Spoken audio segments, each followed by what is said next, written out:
여호수아는 모든 이스라엘 자손과 함께 시팀을 떠나 요단강까지 왔다.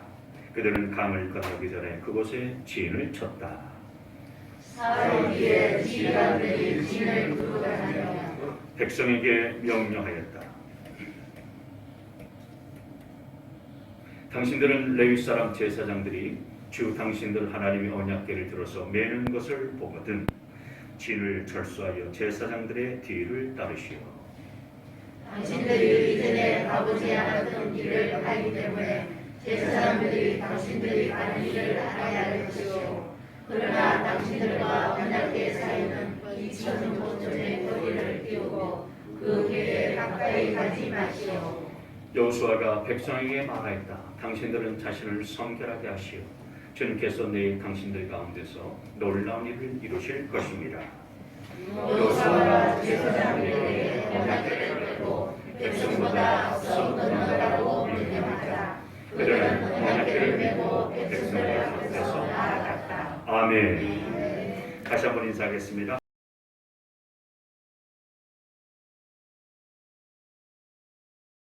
오늘 말씀은 우리가 인생을 살아가다 보면은 어려운 문제에 다룰 때가 많이 있는데 그 어려운 문제 앞에서 우리가 어떻게 대처하고 헤쳐나가면서 승리할 수 있을 것인지를 잘 가르쳐 주시는 말씀입니다.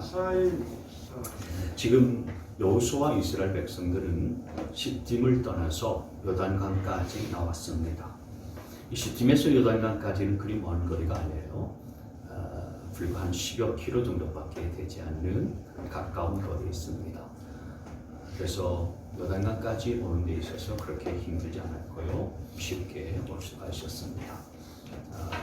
그리고 그 요단강 건너편에는 꿈에 그리던 가나안 땅이 있습니다. 그런데 문제는 이 요단강을 건너야 가나안 땅에 들어갈 수 있다는 사실입니다. 강을 건너려면 필요한 게 뭡니까?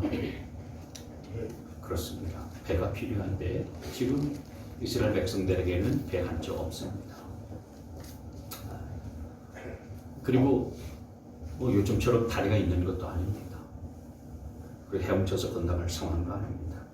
이 당시에 이때는 요단강이 범람할 그런 시절이라서 강이 이렇게 넘치기 때문에 물살이 센 그런 상황이에요. 그래서 함부로 헤엄쳐서 갈 수 있는 그런 상황도 아닙니다.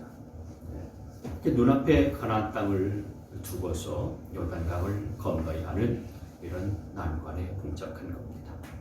자, 이런 상황 속에서 여호수아는 뭘 했을까요? 1절 말씀을 한번 다시 보시면 여호수아는 아침 일찍 일어나 모든 이스라엘 자손과 함께 시팀을 떠나 요단강까지 왔다. 그들은 강을 건너기 전에 그곳에 진을 쳤다. 여호수아는 아침 일찍 일어나서 시팀에서 요단강까지 왔어요. 이스라엘 백성들과 함께 온 거죠. 그렇게 와서 요단강을 건너면은 가나안 땅인데 바로 건너지 않고 그 강을 건너기 전에 오늘 여기 말씀을 보니까 진을 쳤다 했어요. 진을 쳤다는 얘기는 그 요단강가에 머물렀다라고 하는 것입니다. 왜 이렇게 진을 치고 머물렀을까요? 이스라엘 백성들은 지난 40년 동안 이 요단강 건너서 저 가나안 땅으로 들어가기 위해서 광야 생활을 지나오지 않았습니까? 고생하면서 광야 생활을 지나왔고, 그리고 지금 눈앞에는 가나안 땅이 있는데 바로 건너가면은 가나안 땅을 차지할 수 있는데 왜 바로 건너지 않냐고 그 요단강가에 진을 치고 머물렀을까요? 한시라도 빨리 마음 같아서는 저 요단강 건너서 가나안 땅 들어가고 싶은 마음이 없었겠습니까? 백성들 가운데는 그런 마음들이 다 있었을 거예요. 그런데 왜 3일간 머무르고 그 머무르면서 또 뭘 했을까요? 여러분, 그 3일 동안 여호수아와 이스라엘 백성들은 하나님의 응답을 기다릴 줄 믿으시기를 바랍니다. 시팀에서 요단강까지 오는데 하나님께서 그 다음에는 무엇을 해야 될 것인지 아무런 말씀을 해주지 아니하시는 그런 상황이에요. 지금 요단강 앞에 딱 서긴 섰는데 이 요단강 앞에서 뭘 하라고 하시는 건지, 어떻게 해야 될 것인지, 그리고 요단강을 만약 건너게 되면 또 어떻게 건너가야 될 것인지 하나님이 아무런 말씀을 해주시지 아니하는 상황 가운데 있는 거예요. 그래서 3일간 이 요단강에 진을 치고 머무르면서 하나님의 음성을 기다리게 되는 것입니다. 여러분, 우리가 여기서 중요하게 하나 깨달아야 할 것이 뭐냐 하면은 하나님이 인도하실 때는 반드시 한 걸음 한 걸음씩 인도한다라는 사실입니다. 예를 들어서 하나님께서 우리에게 한 가지를 말씀하세요. 그러면 우리가 그 한 가지 말씀하신 것에 순종을 하지요. 순종을 하게 되면 그 다음 단계를 하나님께서 또 가르쳐 주시고 말씀을 하신다는 거예요. 그래서 그 다음 단계에 우리가 또 순종하게 되면 하나님은 또 그 다음 단계에 한 걸음 더 나아갈 수 있는 과정들을 가르쳐 주시고 알려주시는 거예요. 그래서 하나님은 한꺼번에 모든 것들을 다 알려주시거나 말씀하지 아니하시고 한 걸음씩 한 걸음씩 인도해 가시는 겁니다. 자, 보십시오. 2장에서 이 여호수아와 이스라엘 백성들은 시딤에 머물러 있을 때에 여리고 성으로 2명의 정탐꾼을 보냈어요. 그래서 그 땅을 정탐하게 했습니다. 그리고서 3장에 딱 넘어오니까 이 시딤을 떠나서 요단강까지 가게 했습니다. 강을 건너지는 않았지 아직. 그래서 그 강가에 머물게 했습니다. 그리고 이제 3장으로 딱 넘어가게 되어지다 보면 3장이 딱 4장으로 넘어가다 보면은 이제 요단강을 건너갑니다. 건너가서 기념으로 돌비를 세웁니다. 그리고 5장에 가면은 이제 가나안 땅을 본격적으로 차지하기 위한 정복 전쟁을 치러야 되는데 전열을 정비하게 만듭니다. 하나님은 여호수아와 이스라엘 백성들을 그렇게 한 걸음 한 걸음씩 단계를 밟아가면서 인도에 가시는 모습들을 볼 수가 있는 겁니다. 그럼 여러분, 하나님께서 한꺼번에 모든 일들을 왕창 이루어 주시면 시원하고 좋을 텐데 왜 이렇게 어떻게 보면 좀 더디다라고 여길 정도로 한 걸음 한 걸음씩 인도해 가시는 걸까요?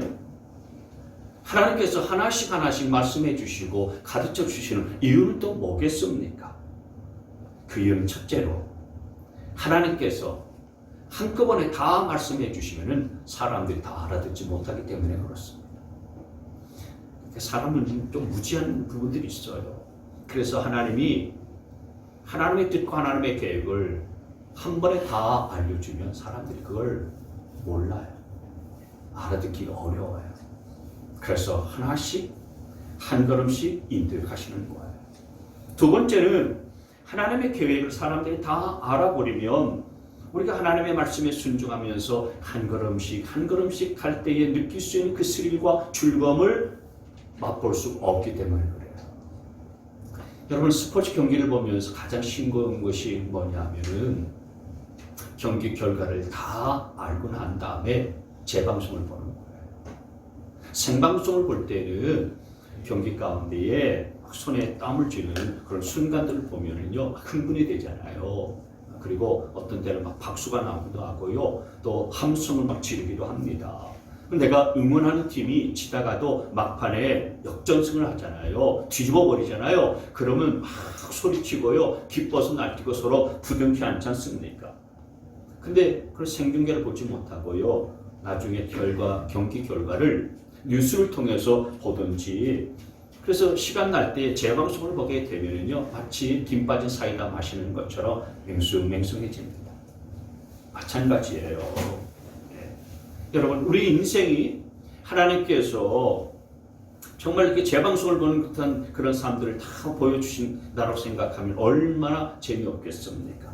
하나님은 하나님과 함께하는 즐거움과 기쁨을 누릴 수 있도록 하기 위해서 다 알려주시지 않았다는 사실들을 기억하시길 바랍니다. 세 번째로 하나님은 이렇게 우리를 하나씩 하나씩 알려주시고 한 걸음 한 걸음씩 인도해 주시나, 그건 그렇게 한 걸음씩 인도해 가시면서 우리와 교제하는 것을 기뻐하시기 때문에 그런 거예요. 우리가 하나님께 나와서 기도하고 하나님께 찬양하고 하나님의 말씀을 들으면서 영적으로 하나님과 교제를 갖는 이 시간들을 하나님은 굉장히 기뻐하세요. 그런데 한꺼번에 다 알려줘 버리면은 하나님께 매번 이렇게 나오지 않잖아요. 다 알아버렸으니까 하나님 앞에 뭐 이렇게 자주 나올 필요가 없는 거지. 여러분, 우리가 처음에는 하나님 앞에 나와서 기도하고 하나님과 대화하고 말씀을 통해서 하나님과 영적으로 그렇게 교제하는 일들이 어떻게 보면 성가시고 귀찮게 느껴질 수도 있어요. 그러나 시간이 지나가다 보면 하나님과 교제하는 시간들이요 정말 즐거워요. 그래서 오늘 하나님께서 무슨 말씀을 해주실까? 오늘은 하나님께서 어떤 음성을 들려주시려나? 오늘은 어떤 깨달음을 하나님께서 주실까? 어떤 계획들을 하나님이 내게 알려주시나? 이것에 대해서 기대감이 생겨요. 그래서 하나님 앞에 나와서 기도하고 찬양하고 또 말씀을 통해서 하나님과 교제하는 것이 기뻐요. 막 기대가 되어지면서요. 막 그 감동이 밀려오면서요. 막 힘이 생기고요. 소망이 넘치는 거예요. 그렇지 않으신가요? 맞아요. 여러분, 하나님께서는 저와 여러분이 정말 진지하게 기도의 제목들 가지고 나오는 것도 좋아하시지만 그저 우리가 일상적인 평범한 일들 때문에 하나님과 교제하고 하나님 앞에 우리가 하려면 그래, 내가 네 마음 안다, 네 심정 안다. 하나님이 이런 음성 들려주시고 말씀을 통해서 하나님께서 우리에게 깨닫게 해주시고 가르쳐 주시고 알려주시면서 이렇게 영적으로 교통하고 영적으로 교제하는 것을요 굉장히 기뻐하세요. 그래서 하나님은 그걸 한꺼번에 다 말씀해 주시고 알려주시는 게 아니고 하나씩 하나씩 말씀해 주시는 거예요. 한 걸음씩 한 걸음씩 그렇게 인도해 가시는 거예요. 왜냐하면 우리와 교제하는 것들을 너무나 기뻐하시고요. 우리와 함께 하시는 것들을 함께 하는 것을 하나님이 기다리고 있기 때문에 그런 거예요. 그래서 여러분도 하나님이 인도하시는 데까지 순종하고 하나님이 말씀하실 때까지 기다릴 수 있게 되어지기를 바랍니다.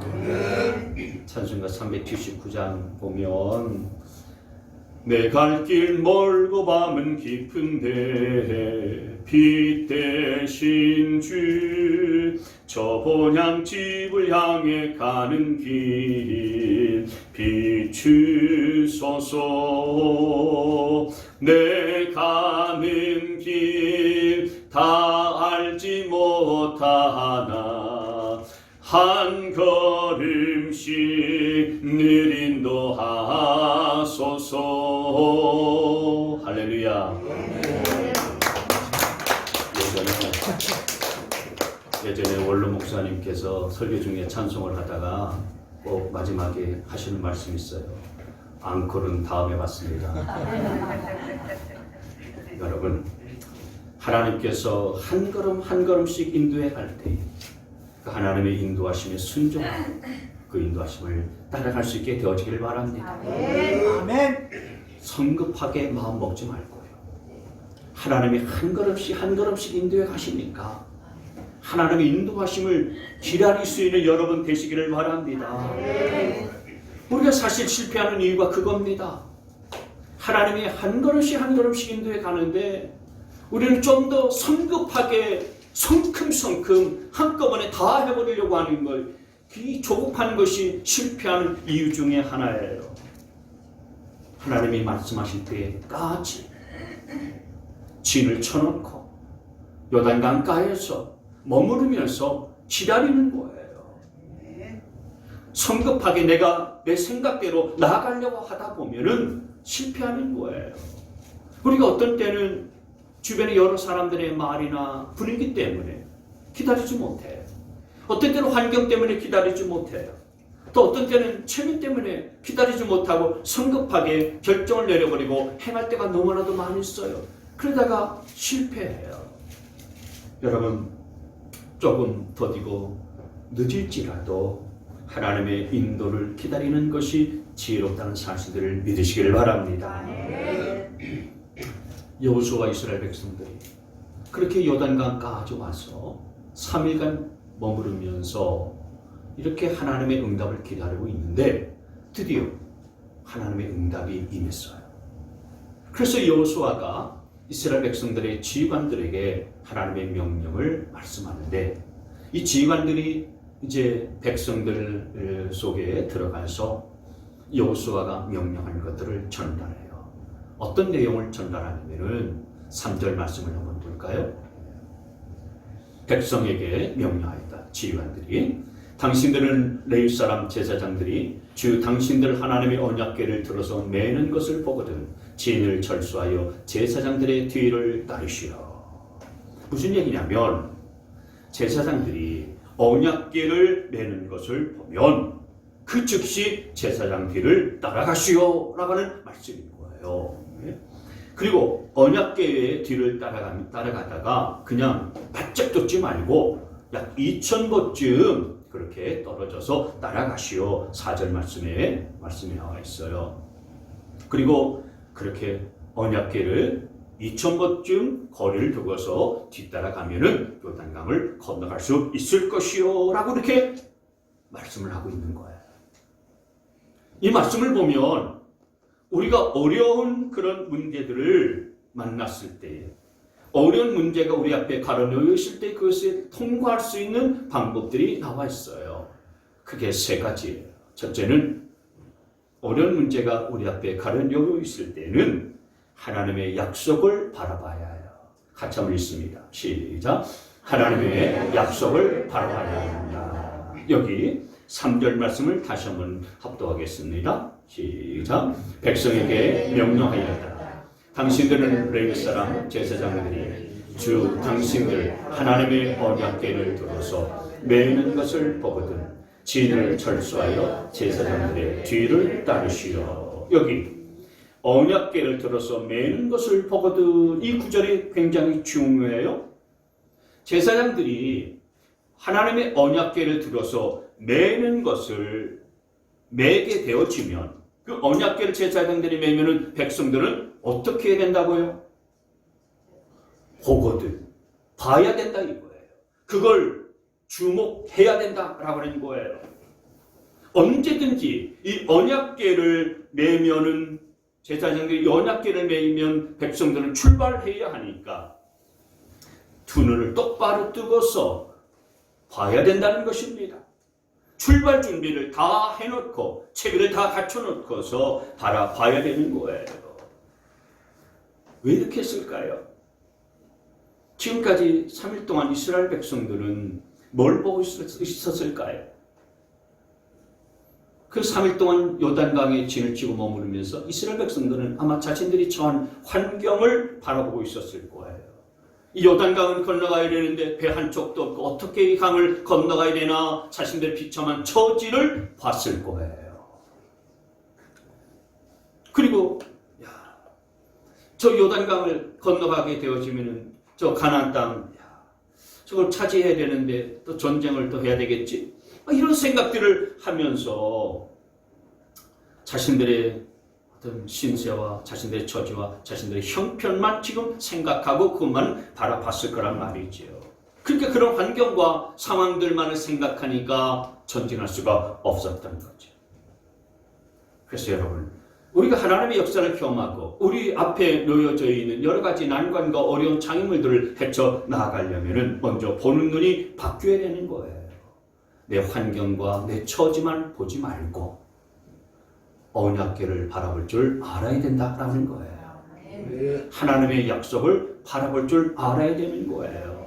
제사장이 지금 매게 되는 그 언약궤를 바라봐야 되는 거예요. 근데 그 언약궤를 바라보는데 잠깐만 바라봐서 되는 거 아니에요? 여러분, 우리가 하나님의 말씀을 붙잡고 하나님의 말씀을 읽는데 잠깐 우리가 하나님의 말씀을 읽고 지나친다고 해서 내게 믿음이 생기는 거 아니거든요. 하나님의 말씀은 계속 읽어야 되고요, 계속 봐야 되고요, 집중해서 하나님의 말씀을 붙들어야 우리 안에 믿음이 생기는 거예요. 다른 곳에 한눈을 팔면 안 되는 거죠. 여러분, 이스라엘 백성들이 지금 제사장이 메고 있는 궤를 보라고 그랬는데 이 궤는 언약궤예요. 언약궤라고 하는 것은 하나님의 약속이 담긴 말씀이 담겨져 있는 궤라고 하는 거죠. 이 언약궤를 바라보면서 이스라엘 백성들은 무슨 생각을 했겠습니까? 하나님께서 말씀하신 약속, 그거 상기했을 거예요. 여호수아에게 하나님께서 1장에서 그렇게 말씀하셨죠. 하나님이 우리에게 저 가나안 땅을 주시겠다고 약속하셨지. 하나님께서 어디를 가든지 모세와 함께 행하셨던 것처럼 우리와 함께 하시고 우리를 버리지 아니하시고 우리를 떠나지 않겠다라고 약속하셨지. 그리고 저 가나안 땅을 반드시 너희 발바닥으로 밟을 때에 차지할 수 있을 것이라고 분명히 약속해 주셨지. 하나님의 그 약속을 생각한 거예요. 언약궤를 바라보면서 그 약속의 말씀을 붙든 거예요. 그래서 하나님의 약속을 생각하고 그 약속을 붙들어서 어려운 그 난관을 돌파할 수 있는 믿음이 그들 가운데에 생겨나게 되는 것입니다. 여러분도 하나님의 약속을 바라보고 그 약속의 말씀을 붙들 수 있게 되어지기를 바랍니다. 하나님은 약속에 신실하신 분이세요. 그 약속의 말씀들을 반드시 이루시고 성취시켜 주시는 분이시라는 거예요. 그래서 그 약속을 붙드는 자들에게 승리하시는 놀라운 역사를 보여주실 줄 믿습니다. 여러분, 우리가 하나님의 약속의 말씀, 송구영신 예배 때 받은 약속의 말씀이나 여러분의 문제가 어려울 때에 하나님 앞에 구하여서 하나님께서 주신 약속의 말씀이 반드시 있을 거예요. 그 약속의 말씀을 붙잡고 어려운 문제가 놓였을 때 돌파할 수 있게 되시기를 주님의 이름으로 축복합니다. 두 번째는 언약궤가 움직이면 바로 따라가야 된다는 거예요. 함께 읽겠습니다. 시작. 언약궤가 움직이면 바로 따라가야 한다. 이건 순종을 말하는 거예요. 순종하라는 거죠. 이스라엘 백성들은 제사장들이 언약궤를 메고 앞장서서 가게 되어지면 한 20,000보쯤 그렇게 떨어져서 언약궤가 강대로 따라가야 되는 것입니다. 그런데 따라가면서 저 언약궤가 어느 방향으로 가지? 강을 건너가다가 물살에 휩쓸리면 어떻게 하지? 그리고 강을 건너려면 얼마나 남았나?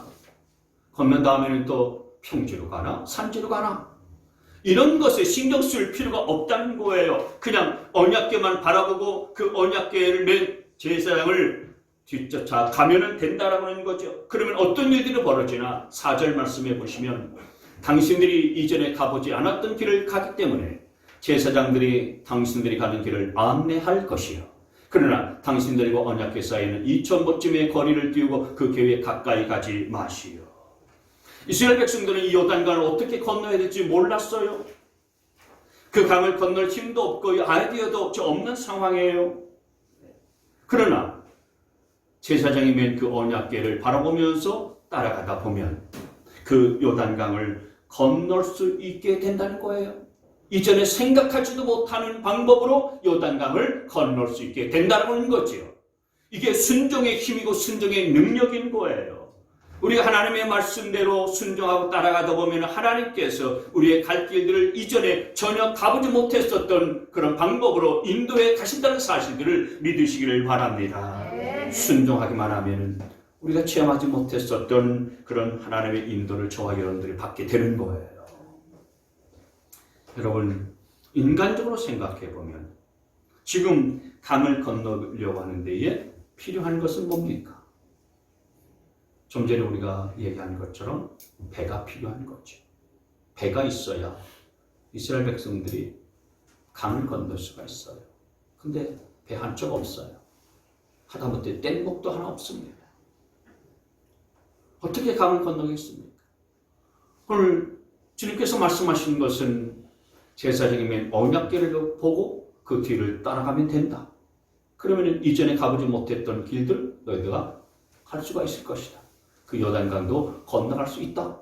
이렇게 말씀하신 건데 여러분 이건 상식이나 현실에 맞춰놓고서 보면 전혀 맞는 얘기가 아니잖아요. 이게 좀 의아한 그런 이야기입니다. 잘 이해가 되지 않지요? 그래서 여러분 어떤 경우에는 하나님의 말씀이 우리 인간적인 생각으로는 이해가 되지 않는 경우들이 허다해요. 창세기 말씀에 보면 아브라함이 하나님께로부터 약속의 말씀을 받는데 네 자손들이 저 하늘의 별과 같고 바닷가에 모래같이 많아질 것이다. 그래서 큰 민족을 이루게 될 것이다.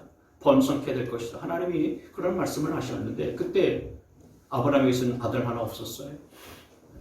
그리고서 99세 때에 하나님께서 아브라함에 나타나서 너 내년에 100세가 되면은 내가 너에게 아들을 하나 주겠다. 그거 여러분 인간적으로 이해가 안 되는 일이지 않습니까?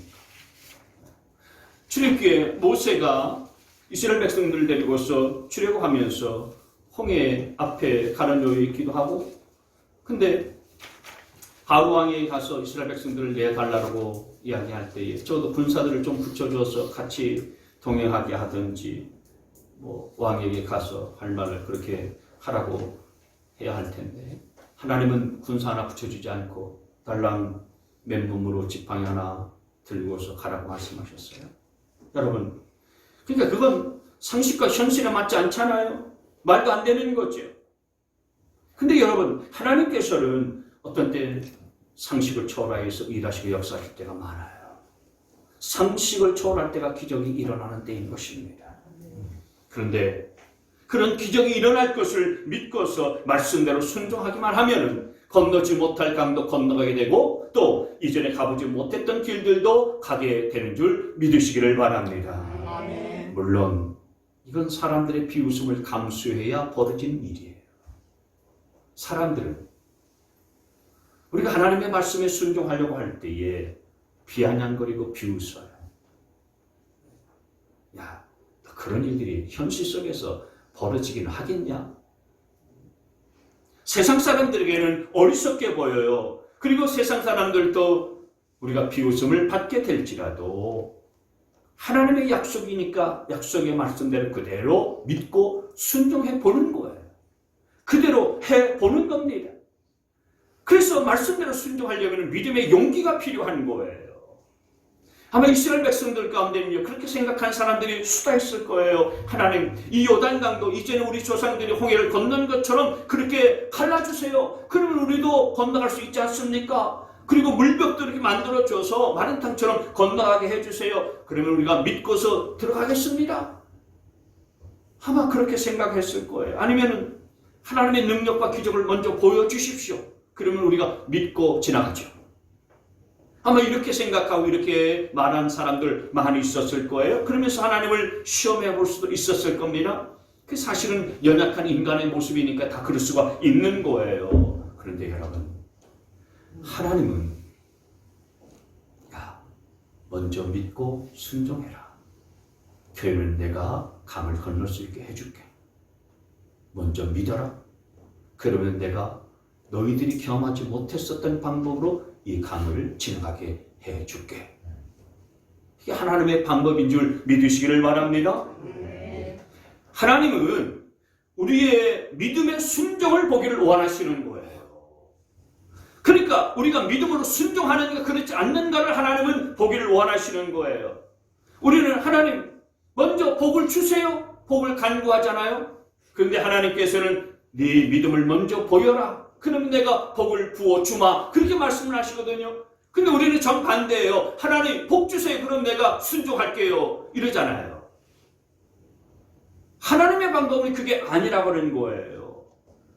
하나님 지금은 어려워요. 나중에 하나님이 축복해 주시면 제가 바치고 제가 드리고 헌신할게요. 그게 아니라고 하는 것입니다. 어려워도 먼저 순종하고 힘들어도 하나님 앞에 먼저 감사하다 보면 하나님께서 그 믿음의 순종을 통해서 역사하시고 일하신다는 사실들을 믿으시기를 바랍니다. 그래서 우리가 중요한 건 하나님의 약속의 말씀을 믿고 순종하는 태도를 취하는 거예요. 먼저 말씀을 믿고 순종하고 믿음으로 결단하고 믿음으로 도전하고 믿음으로 실천하고 믿음으로 적용해 나가실 수 있게 되어지기를 바랍니다. 그럴 때에 어려운 문제에 가려놓여 있어도 믿음으로 순종의 발걸음을 내딛는 자들에게 하나님께서 그 발걸음을 반드시 복되게 만들어 주실 줄 믿습니다. 세 번째로 또 하나 우리가 기억해야 될 것은 뭐냐면은 성결해야 한다는 사실이에요. 어려운 그런 문제가 가려놓여 있을 때에 그 난관을 우리가 헤쳐나가려면 우리 자신들이 먼저 깨끗해야 돼요. 같이 한번 읽습니다. 시작. 성결해야 한다. 3절 보세요. 5절 보세요. 여호수아가 백성에게 말하였다. 당신들은 자신을 성결하게 하시오. 주님께서 내일 당신들 가운데서 놀라운 일을 이루실 것입니다. 이 말씀을 잘 보세요. 백성들이 먼저 해야 될 것은 자신들을 성결하게 하는 거예요. 그러면 하나님은 어떻게 역사하십니까? 당신들 가운데서 내일 놀라운 일을 어떻게 해요? 이루신다. 그러니까 우리가 성결하면은 하나님은 우리 인생 속에서 놀라운 일들을 행하신다라고 하는 말씀인 거예요. 우리가 성결하게 될 때에 하나님의 기적이 우리의 삶 가운데 나타나고 하나님의 능력이 벌어진다는 사실들을 믿으시기를 바랍니다. 별로 아멘이 크지도 않아요. 아멘. 여러분, 하나님이 놀라운 일들을 이루시는데 어떻게 이루시느냐? 자신을 성결하게 하세요. 그러면 하나님이 놀라운 일들을 이루신다 분명히 말씀하셨는데 이 말씀을 믿으시기를 바랍니다. 그러니까 우리가 깨끗하고 우리가 청결하고 정결한 삶을 살기만 하면은 하나님이 내 인생 속에서 엄청난 역사를 벌이시는 거예요.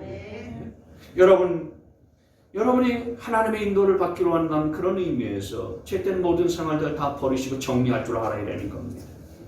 하나님은 전능하신 분이지만 우리 안에 성결함이 없으면 죄가 가득하면 역사하시지 않으세요. 그래서 큰 죄든 작은 죄든 간에 하나님 앞에 정말 성결한 그런 모습으로 나아가기 위해서는 그 모든 죄악들을요 다 정리하고 회개하고 돌이킬 필요가 있어요. 미군의 전투기 가운데 스텔스기라는 기가 있어요. 스텔스기라는 전투기가 있어요. 가오리 모양으로 생긴 전투기예요. 이라크 전쟁 때 그 사담 후세인의 그 군대를 물리치는 데서 아주 지대한 공헌을 했었던 전투기예요. 제가 전투기를 직접 봤어요. 미국의 이 전투기 기지가 미국의 캔자스시티라고 중부 지역에 있는 도시 외곽에 있는데 제 친구 목사가 거기에서 목회를 했어요. 그래서 친구 목사 집에 방문할 때에 그 기지에 들어가서 볼링을 치고 같이 교제한다고 들어갔었던 적이 있었는데 그때 그 스텔스기를 봤어요. 근데 이 스텔스기의 특징이 뭐냐면은 저게 레이더에 포착이 되지 않는다는 거예요. 레이더에 걸리지 아니하니까 마음대로 적지에다가 폭격을 가할 수가 있는 거예요. 그게 적군이 레이더에 이 스텔스기가 잡히지 아니하니까 어떻게 손을 쓸 수가 없는 거예요. 아무리 뭐 미사일이 좋고 곡사포가 뭐 좋아도요, 이 스텔스기는 잡을 수가 없어요. 소리 소문 없이 싹 날아가가지고요, 목표에다가 그냥 그 폭탄을 투하하고요, 그렇게 소리 없이 또 싹 돌아와요. 여러분, 스텔기처럼 우리의 영적 레이더에 걸리지 않고 우리 심령 가운데 침투에 들어와서 우리 인생을 파괴시키는 것이 뭔지 아십니까?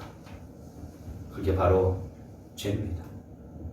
죄는 소리 소문 없이 우리의 영혼을 망가뜨리고 무너뜨려 우리의 인생 깊숙한 곳에 들어와서 우리의 인생을 파괴시켜요. 그 죄가 우리 가운데 있으면요, 그래서 우리가 성결하지 아니하면은 아무리 하나님이 전능하셔도요, 그 하나님의 능력을 하나님이 행사하시지 않는다니까요. 우리 김수진 성도가 간간히 간증을 하잖아요. 근데 하나님께서 치유해 주시고 고쳐 주시고 오늘도 그 손가락 하나님께서 저를 치유해 주신 그 간증을 짧게 그렇게 했는데 그 배경에는 지난날에 자신의 죄악을 철저하게 회개한 배경이 있는 거예요. 어떻든 하나님께 기뻐하시는 삶을 살려고 애를 쓰고 성결하고 정결하게 살려고 하는 그런 노력과 헌신됨이 있는 거예요. 하나님이 그걸 보시니까 하나님의 능력을 그때그때마다 나타내 보여주는 거예요. 놀라운 일들을 하나님께서 행하시는 거예요. 그거 뭐 대수로운 거라고. 여러분 그렇게 생각하지 마세요. 이게 지금 김수진 성도가 간증하는 것이 한두 번이 아니잖아요. 근데 왜 하나님께서 김수진 성도는 간증할 때마다 참 기적과 치유의 역사가 나타나나, 나는 아무리 쇠가 빠지게 기도해도 하나님이 손가락 하나 고쳐주지도 않고 골골하게 이렇게 만드시는데, 하나님이 만드신 거 아니잖아요. 정말 우리가 죄를 지었으면 하나님 앞에 회개하고 나 자신을 성결하게 하면은 하나님의 역사를 우리가 우리의 삶 현장 속에서 볼 수가 있는 거예요. 그렇기 때문에 하나님이 행하실 기적을 보려면은 오늘 이 말씀처럼 우리 자신들을 성결하게 만들어 가야 된다는 사실들을 기억하시기를 바랍니다. 어떤 중요한 결정을 앞에 두고서도요, 우리 자신들이 먼저 성결하게 되어지면은 하나님이 그 결정을 하나님의 은혜 가운데 인도해 주시는 거예요. 우리 삶 가운데 왜 하나님의 임재를 내가 경험하지 못하나? 하나님의 살아계심을 내가 왜 체험하지 못하나? 자신을 돌이켜보면 반드시 스테이스기 같이 내 인생 깊숙하게 들어와 있는 죄악이 있을 거예요. 그것이 하나님과 나 사이를 가로막는 거예요. 그것을 정리하게 되면, 그래서 우리가 하나님 앞에서 성결하게 되어지면 하나님이 내 인생 속에 놀라운 일들을 이루시는 것을 보게 될 줄 믿습니다. 하나님 거룩하신 분이라서 내가 거룩하니 너희도 거룩하라 말씀하셨어요. 우리로 하여금 완전하게 정말 흠도 티도 없는 그런 성인 군자로 살라, 그런 말씀이 아니고, 우리가 하나님의 은혜와 예수 그리스도의 십자가의 피와 공로로 말미암아서 죄사함 받고 깨끗하고 거룩함을 받은 자들이잖아요. 의인이라고 칭함을 받은 자들이잖아요.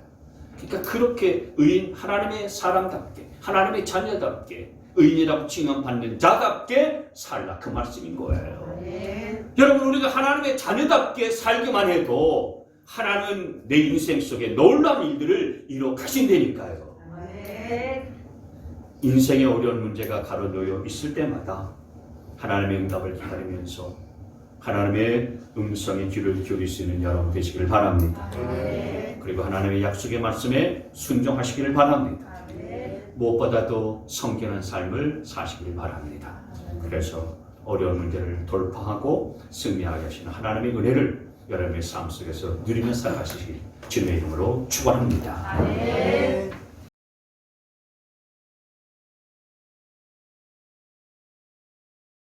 우리 주 예수 그리스도의 구원의 은혜와 하나님 아버지의 무궁무진하신 사랑과 성령님의 교통케 하심의 역사가 오늘 어려운 일들에 놓여 있을 때마다 어떻게 될 것인지 주님 주신 말씀 붙잡고 순종하며 또 성결하게 살기로 결단하면서 그 모든 문제들을 통과하고 극복하면서 승리의 삶을 살기를 원하는 우리 모든 성도들 머리머리와 저들의 가정과 자녀들과 일터와 산업과 자손 만대 위에 지금부터 영원토록 함께 하시기를 간절히 축원하옵나이다.